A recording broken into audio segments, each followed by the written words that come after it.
Kurt Smith is the bassist, singer, and has the curly hair with a soft voice. Hello, this is Roland. And Roland is the lead guitarist and singer, and has the huge mullet with a deeper voice. Hello, and this is Kurt. We're Tears for Fears. Tears for Fears. Tears for Fears, is that right? No. No? No. What was it then? We're called the Beatles. Kurt is the lead singer on Everybody Wants to Rule the World, but he was not the lead singer of the band. Even if he sang on their most popular singles, the duty was shared fairly equally between the two. I tried singing Everybody Wants to Rule the World. It sounded terrible.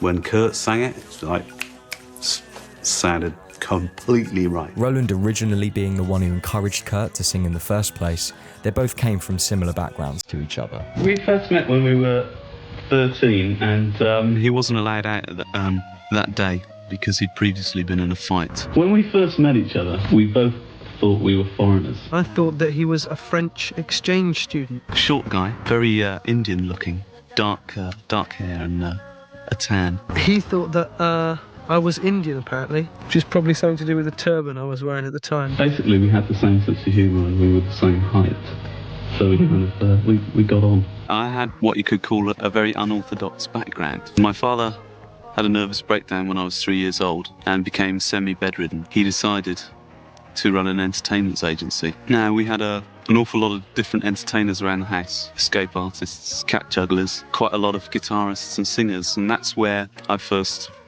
got into the guitar as a means of accompanying the voice. Roland listened to me singing to this track called Last Days of May by Blue Oyster Cult, obscure as it is.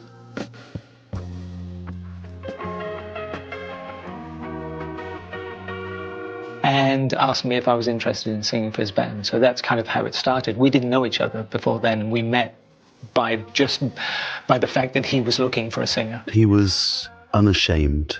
He was into the music and he wore his heart on his sleeve. In order to get out, Roland was in a band called Graduate, with Kurt brought along to be a singer, but they also needed a bassist. He formed this band called Graduate. They wanted to get rid of the bass player, so then Roland said, "Can you play bass?" And I said, "I could learn." So I did. We'd been in a live band before, myself and Roland, and slogged our way around the clubs and got nowhere. We didn't want to be in a band because it just got too complicated. One night I said, I'm going to leave.